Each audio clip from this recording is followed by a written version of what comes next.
Welcome to the gallery of Dayak Iban Folklore. In this gallery, you can find a collection of short stories from Dayak Iban Folklore. First of all, let me introduce you to the Dayaks and the Ibans.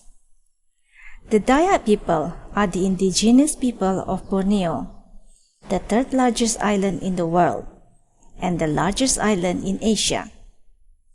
The island is the home of the oldest rainforest in the world. It is even older than the Amazon rainforest. The island is politically divided among three countries: Malaysia and Brunei in the north, and Indonesia in the south. It is the only island in the world to be politically administered by three countries at a time. Dayak is a loose term given by the Westerners for over 200 riverine and hill-dwelling indigenous ethnic groups, each having its own dialects, customs, laws, territory, and culture. Iban is one of those ethnic groups. The majority of the Iban people reside in Sarawak. There's a smaller group of Iban people in West Kalimantan, and even smaller group in Sabah.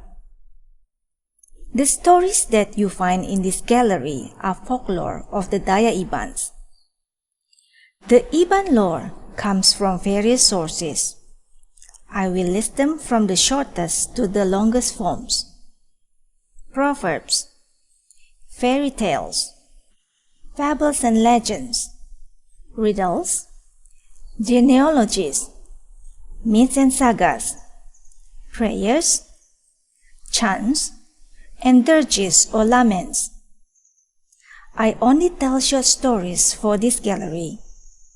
As a result, the sources of the lore come from the domains of proverbs, fairy tales, fables, legend or myths, and genealogies.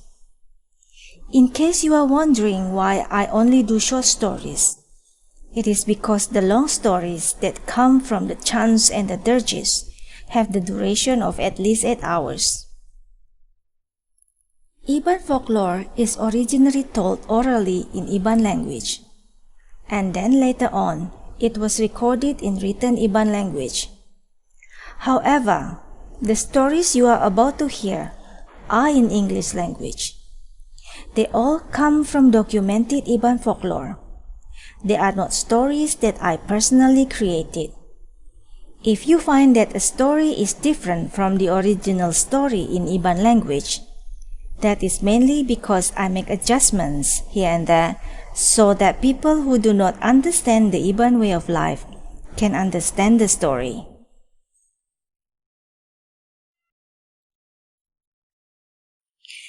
The story in episode 1 is a story from the ensera of Apai Alui. Apai Alui appears in a vast body of Iban comic tales as both a trickster and a fool. Therefore, you can expect to find more stories of Apai Alui in the future. It is said that his real name is Bujang Baginda. In one of the many stories about him, he is said to have been born to a mortal woman named Sarai and her demon husband Gadu. Being greedy as a child, he ate forbidden food and thereby became dim-witted and foolish. Following the customary Iban practice, he is known most often as Apai Alui or Father of Alui, Alui being the name of his firstborn child. Apai Alui is said to have an indistinct speech because he speaks through his nose. In a version of his tale of origin, the young Bujang Baginda has his nose bitten by a rat, leaving him only with one nostril. Another character often mentioned in Apai Alui stories is his wife, who is called Indai Alui, or Mother of Alui. Her real name is Chelagit or Anchelagit. This name, some say, is related to the Iban word Jeragit or Charagit, which means a woman who is bold or forward. Apai and Indai Alui live in an Iban longhouse known as Emperan Embawang. Apai Alui's stories used to be told to youngsters by their grandparents for bedtime stories. In the old days, when the parents were busy spending long hours to do farming, young children were left under the care of their grandparents. The stories of Apai Alui were created and told to impart moral values, to cultivate the youth to become a better person. Let's start the story. This one is based on a story found in the Encyclopedia of Iban Studies, Volume 1, published by Tunjuga Foundation.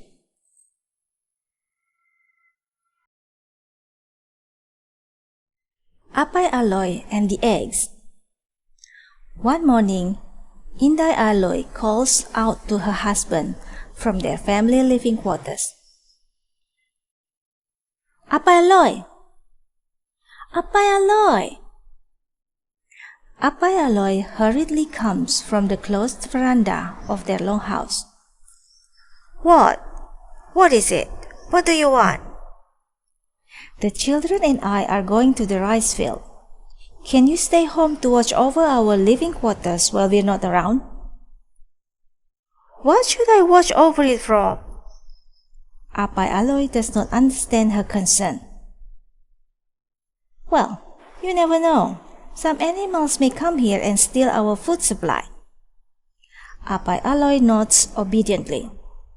Guard our food supply. Okay, I get it. Good. We'll be back with food for lunch. Apai Alui beams at the mention of food. Very good, very good. Apai Alui takes his duty seriously. He patrols around the longhouse to make sure that no outsiders, animals or otherwise, are seen sneaking inside the longhouse. He walks along the veranda of the longhouse, down the long ladder, and inspects the animals beneath the longhouse floor. Eh, what are those? He stops in front of the chicken roosts. He walks closer. Oh, eggs! His eyes brighten. So many eggs for us to eat. His stomach grumbles at the thought of eating. It must be all the work I do around the longhouse. Apai Alui rubs his stomach, which grumbles one more time. He cannot resist it any longer. He collects all the eggs, brings them to the kitchen inside his family living quarters, and cooks them. Only after he has finished eating all of them, he remembers his family. Oh dear, Indai Alui asked me to guard our food supply, and I ate all the eggs. She will be angry with me, he said to himself. His eyes go to the eggshells on the plate, the only evidence that he has eaten the eggs. Nobody will know I have eaten all the eggs if they don't see these eggshells. No eggshell means no egg. Even Indai Alui can be angry with me when there is nothing to be angry about. He quickly collects all the eggshells from the plate. Now, where should I put them so that nobody can see them? He looks around their family living quarters for a place to hide the eggshells. Of course! Inside the mosquito curtain over our bed. The curtain will cover the eggshells. Then no one can see them. He puts the eggshells on the bed and steps back to check his work. He is disappointed to see that he can clearly see the eggshells from outside the mosquito net. Oh no, the curtain is too thin. That's why I must find a place with thicker cover. His eyes roam the family living quarters. Ah, that heirloom jar is strong and sturdy. That is a good place. He moves the eggshells to the plate that covers the mouth of the jar. Then he steps back to see if anyone can see them. He grimaces. Oh no, I still can't see them clearly. He sighs. Where should he put them? He scratches his head. Then he has a brilliant idea that he puts into work immediately. He ties all the eggshells around the top of his head. As soon as he's done, he looks left and right, up and down, from every corner of his family living quarters. No, I can't see them. This is it. Problem solved. He is so proud of himself. When Indai Alui and the children come home, he greets them happily. Welcome home, welcome home. Where is the lunch you promised me? Indai Alui stares at him. Her eyes roam his body from the bottom of his toes to the top of his head. Lunch? Are you telling me you are hungry? Yes, of course I am. I worked very hard patrolling the longhouse. I walked up and down the leg ladder countless of times.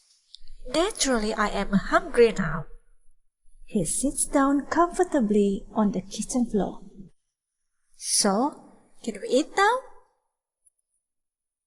She sits down in front of him. Can you still feel hungry even after you have eaten all those eggs? She asked him incredulously. Apai Alui is surprised. Why, Indai Alui?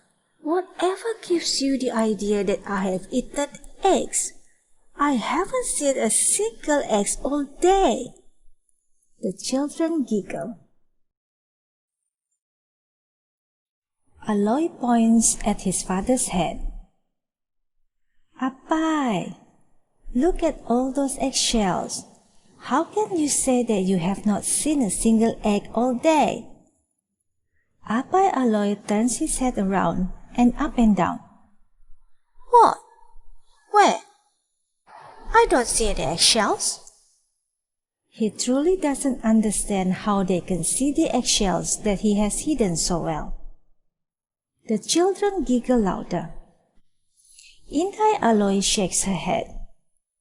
Children, hold your Apai still so that I can clean his head from those dirty eggshells.